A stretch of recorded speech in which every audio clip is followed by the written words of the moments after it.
今日同大家講呢本書咧，叫做《用你的不平等優勢創業》，作者咧係叫做艾許亞里，得獎科技企業家同埋投資人。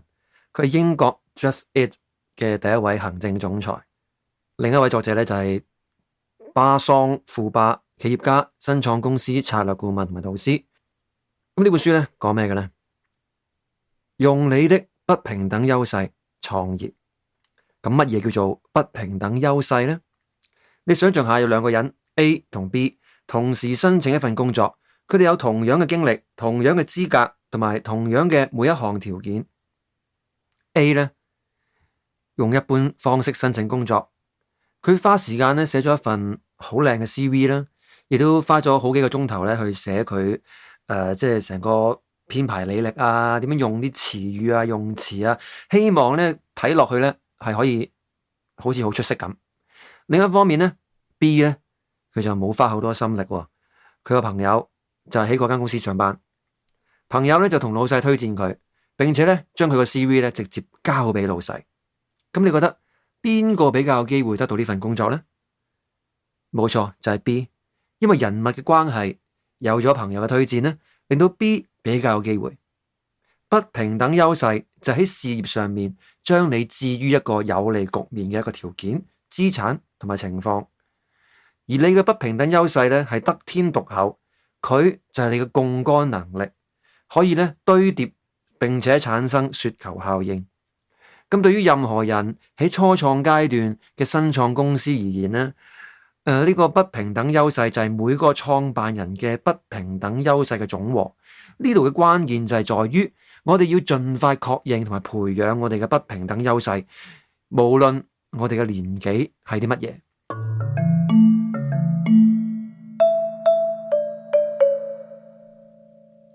咁咧，佢就話有一個架構啦，叫做 MILES， 就可以揾到你哋嘅不平等優勢。M 就係 money 財力，財力咧係你擁有嘅資本，或者你可以輕易募集到嘅資金。我哋咧要知道咧，金錢咧係可以幫你賺到更多嘅錢。有一個唔錯經驗法則係可以幫助你去檢驗自己係咪擁有夠多嘅錢去作為一個不平等優勢。如果你辭咗工之後咧，全心全意經營新創公司，咁你嘅資金耗盡時間咧，大約係6至到18個月。咁關於增加財力嘅方法咧，我哋可以一節省生活嘅支出，第二學習行銷同銷售，第三募集資金，第四學識去寫程式啦，接啲 case 翻嚟啦 ，app 啊，搞網絡啊等等。第五就係成為自由工作者。有錢人咧忘記咗，一旦你係有錢人，你要揾更多嘅錢咧就係好容易嘅事啦。I 就係才智同洞見。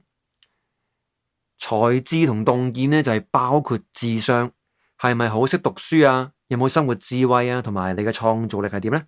咁對於企業家嚟講咧，真正嘅影響力係來自於智力測驗測唔到嘅地方，即係社交啦、情緒智商啦、創意啦同埋自我意識。一個事業成功唔成功，幾乎咧都係同人際關係啦，你為別人奉獻你嘅價值啦，同埋團隊組織同運作有關。咁喺評估方面咧，我哋可以自問下自己，譬如你喺團隊裏面，你嘅表現係點呢？你嘅人際關係好唔好啊？你會唔會令到周遭嘅人咧覺得自己都變得更加好呢？你對於其他人嘅處境有冇感同身受？最後就係你能唔能夠真正感受到人哋嗰個意圖係咩呢？如果你想要培養才智同洞見，你可以培養好奇心，提出更多嘅問題同埋做更多嘅試驗。L 就係地點同運氣，卓越成功有2個重要條件：第一，啱嘅時間喺啱嘅地點；第二，你要做一啲啱嘅嘢。一個地點帶嚟嘅利益咧，係壓過晒競爭同埋提高成本嘅缺點，係會造成一個叫做群聚嘅現象，譬如矽谷啦、華爾街啦、荷里活啦、玻璃活啦。人咧係社交動物，容易受到環境嘅影響，最快嘅個人成長同發展捷徑就係透過我哋花時間相處嘅人。咁我哋發現咧，運氣咧係可以預測嘅。如果你想要更多嘅運氣，就要捉住更多嘅機會，你要變得更加積極，更加經常去拋頭露面。有一個有趣嘅實驗啦，佢要求咧兩個志願者，認為自己好幸運嘅馬田，同埋認為自己好黑仔嘅布蘭達。咁咧喺一間咖啡館啦，佢等緊進一步指示。咁實驗設計者咧就刻意喺佢哋睇得到嘅地方放咗一張5英鎊嘅錢啦。咁就揾人咧去扮演事業有成嘅商人，坐喺其中一張台隔籬。咁結果咧，馬丁注意到嗰張鈔票，並且執起嚟，跟住咧佢就同商人去傾偈啦，仲請對方飲咖啡。而另一位布蘭達，佢咧就冇發現到嗰張鈔票，直接喺旁邊行過。佢即使咧同個商人同一張台，佢都真係默默坐喺嗰度。實驗結束咗，咁佢就問翻啦，佢哋早上嗰一日嘅運氣覺得點啊？馬丁咧就好興奮啦，佢話：喂，佢執到錢啊，仲遇到一個好有趣嘅人。而布蘭達咧就一片茫然，佢話自己度過咗一個非常平淡無奇嘅早晨。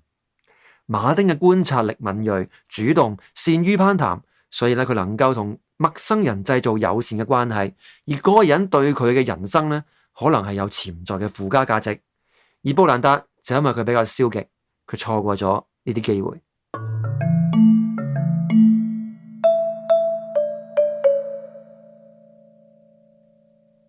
二就係教育同埋專業。根據2015年嘅一個調查啦，英國前500名最有影響力嘅人裏面咧，就讀私立中小學嘅人咧係超過40%，而讀過私立中小學嘅頂尖企業家多到驚人。我哋冇辦法改變細個接受嘅教育，但係持續學習呢件事咧，永遠唔會延遲嘅。或者你已經知道自己有邊方面嘅專長，你可以將公司嘅焦點放喺自己所擅長嘅事上面，同時培養其他專長。咁一嚟咧，即使你覺得自己係缺乏咗創業嘅充分技能同埋專業，都唔會一直原地踏步。如果你係想建立呢一個 MILES 架構裏面嘅教育同埋專業嘅優勢，咁咧有一條路咧就係透過實習去學習，保持將勤補拙嘅心態。你唔夠聰明就多啲學多啲做，呢個就係累積專業技能嘅方法。S 地位，你嘅地位就係你嘅個人品牌，人哋係透過佢去睇你嘅。你嘅社會地位、外表、性別、年齡、穿着、站姿、講話方式，都係代表你嘅地位。地位高嘅人呢，總係引人注目嘅，好多人想識佢哋嘅。好多人咧想同佢哋攀關係，好多人想花時間同佢哋交往。社會學家皮耶布克迪咁樣講過，地位包括咗3種唔同嘅資本類型：經濟嘅、文化嘅同埋社會。經濟資本咧就係前面提到嘅財力，文化資本同你嘅社會階級有關，甚至同你嘅次文化相關。佢反映起你嘅口音、證書各方面嘅品味、嗜好、消遣、講話嘅方式、打扮嘅方式、姿態、持有物等等。而社會資本咧就係你嘅人脈、你嘅人際關係，你識嘅人咧係你地位嘅一部分。增加你嘅關係，人際嘅方法就係透過貢獻價值，揾到個共通性嘅人。喺地位去講咧，最重要嘅就係你累積人脈同培養專業之前，你先強化你嘅內在地位，即係話咧你嘅信心同自尊。人脈同專業決定咧，係你喺新創公司裏面咧一個好重要嘅角色。人脈比事業上面嘅共同創辦人重要，而專業係比有技術嘅合夥人重要。呢兩種合夥人咧，佢哋都係需要自信先會成功。你哋結合埋一齊，就能夠組成一支堅強嘅管理團隊。呢個咧就係所有投資人夢寐以求嘅。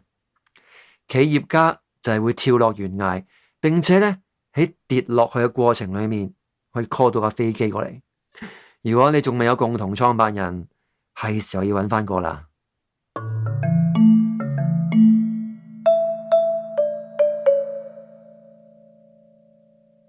作者喺呢本書裏面一開始咧，就以一個人生係唔公平嘅一句話開場。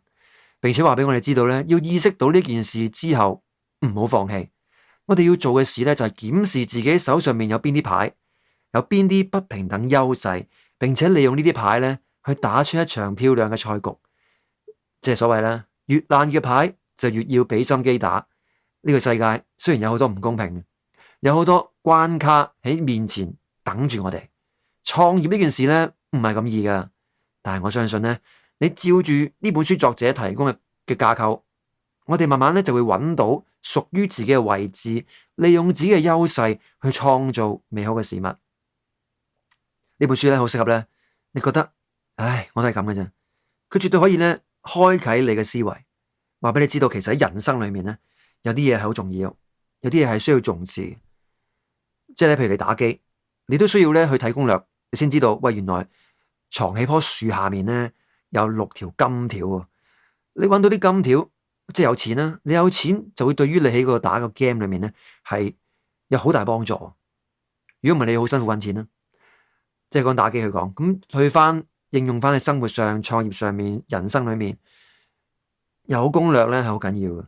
而睇書或者你參考啲成功人士嘅傳記啊，睇佢哋點樣經歷失敗啊，點樣由低谷爬翻上嚟啊，點樣去將一啲唔好嘅事轉化成為一件好事，令到自己踏向成功啊。其實呢啲都係所謂嘅人生攻略。所以睇書咧，絕對係可以幫到大家去更加容易去理解同埋點樣去經歷你嘅人生。因為反正咧，其實你諗下，宇宙可能到最終都係滅亡嘅啫。